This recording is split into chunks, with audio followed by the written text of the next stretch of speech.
Kaya nitong gumawa technically ng 350 kilos na cube ice na pang-negosyo. So usually itong machine na to makikita nyo sa marketplace na medyo mahal. Kung gusto nyo direct, message nyo ako.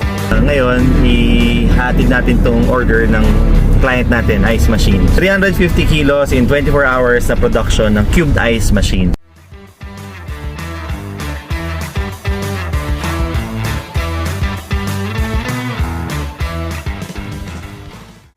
Yun. Ngayon lang na-install yung ice machine. Kailangan tong adapter para ma-fit yung sa may filtration. So, pwede ka pa magdagdag ng additional filters dito. Plug and play. Yan. Hintayin lang namin yung ice at magbebenta na kami. Gumagawa na ng ice. Ice machine natin. Magtitinda ng ice saka para sa business.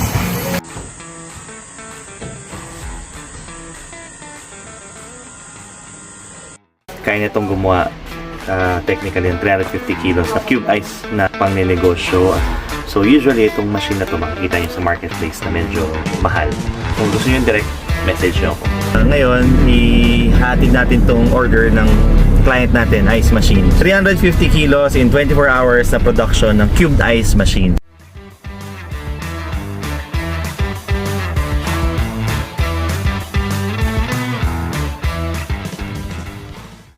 Yun.